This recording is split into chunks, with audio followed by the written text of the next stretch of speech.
The Tao of Self-Confidence, episode 543. Welcome to the Tao of Self-Confidence, where I share stories of amazing women who have discovered their inner journey to self-confidence. Visit our website at thetaoofselfconfidence.com. Your inner journey to self-confidence awaits.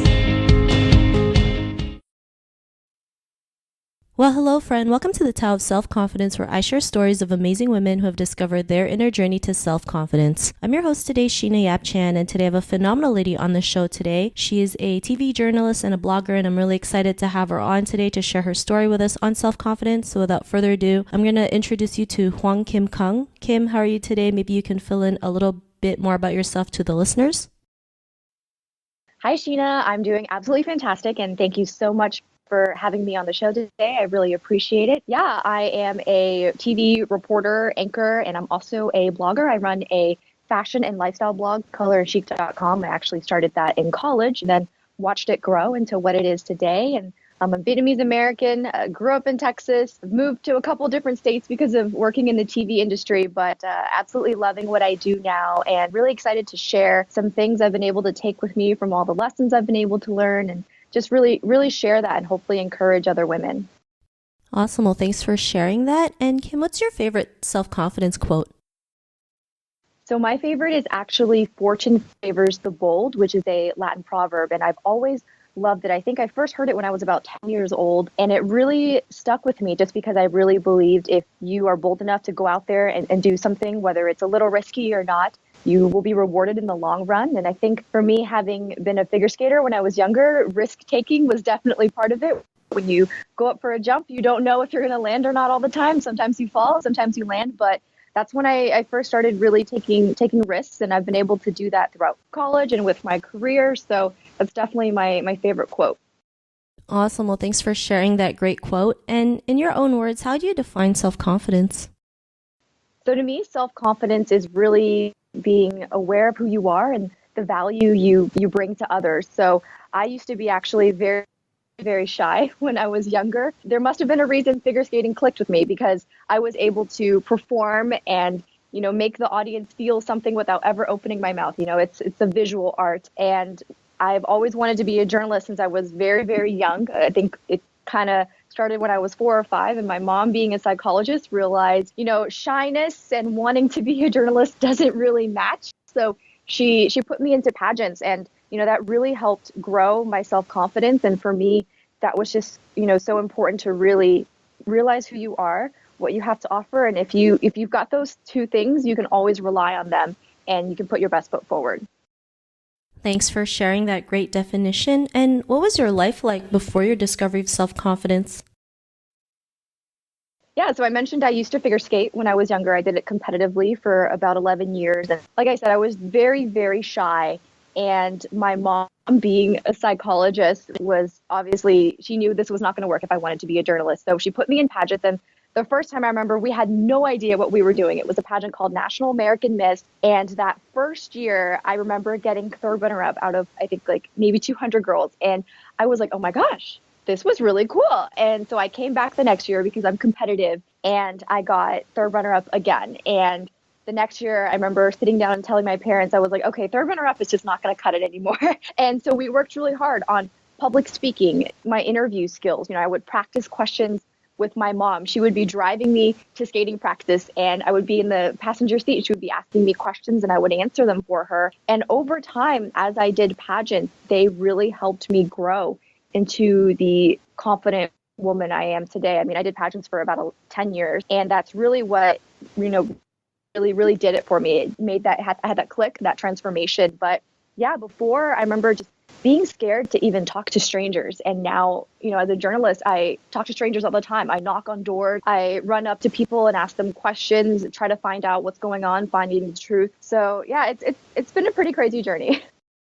Thanks for sharing that. And, it's great that, pageants give you that discipline, to go out there, put yourself out there, especially, talking in front of a big audience, right? I'm sure when you first started, it was like butterflies in your stomach, but with practice and preparation, it becomes, less scary, and you become more confident because you've been doing it for so long. And because of that, what's your life been like?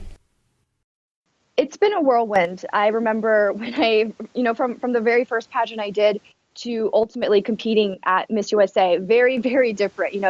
A smaller pageant, a smaller state pageant, and then all of a sudden representing a state at Miss USA, which is, a very, very big deal, and actually a dream I had that I never thought would happen. And just, having to prepare for Miss USA was just on a different level. I mean, I was working as a local journalist, but when you're working as a local journalist, you're really involved in local news, hence the local part. So when I wasn't at work, I was spending all of my time reading national and international news, making sure I was staying up to date, forming opinions on everything that was happening. And I think for me, being able to form an opinion on something and know how I feel about it really made me more confident. When I was stepping on stage for on-stage question, a lot of us, there is really no way of preparing other than just reading, being up to date, and being informed, because you have no idea what they're going to ask. So being able to stand up there and feel good, like throw it at me. I can handle whatever you want to throw at me. I can answer this question. I can do it confidently. That transformation has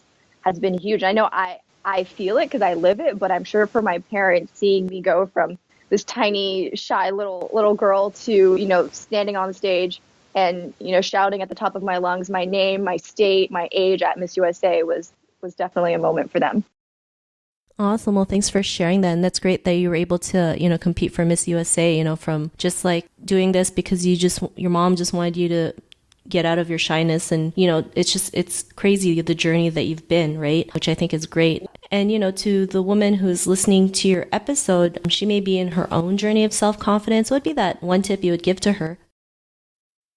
I would say to figure out who you are. I think that's really the biggest thing for me in pageants. I remember one time there are pageant coaches and someone asked me, they're like, what are the 3 things you care the most about?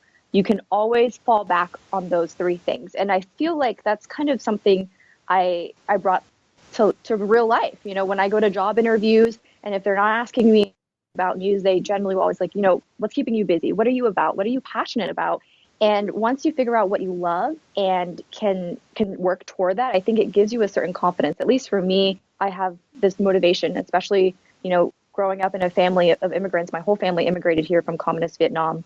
I knew I had to work hard and I had that drive. So for me, discovering who I was, what I was passionate about. So it was at the time pageants, figure skating, and then TV journalism. It just really propelled me.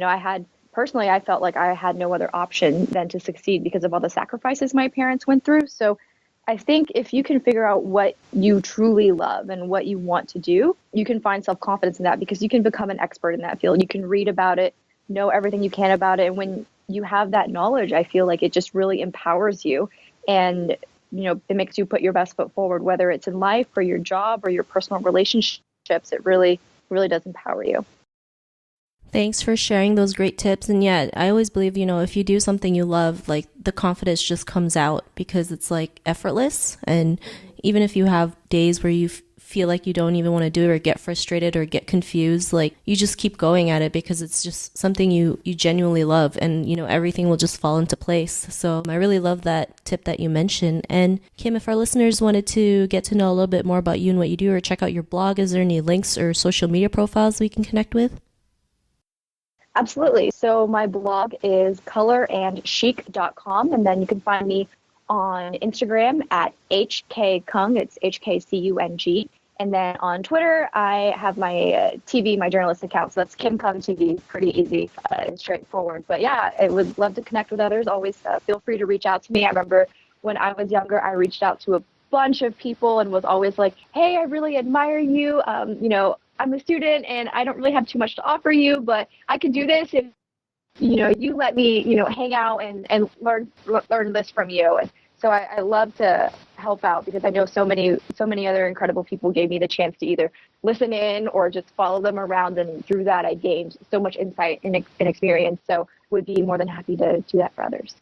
Thanks for sharing that. To our listeners, if you want to connect with Hoang-Kim, you can also head on over to the taoselfconfidence.com and search for Hoang-Kim's name. Her show notes will pop up along with everything else that we talked about. And to our listeners, be on the lookout for another new episode of another amazing woman's journey to self-confidence, and we'll talk to you soon. Bye for now.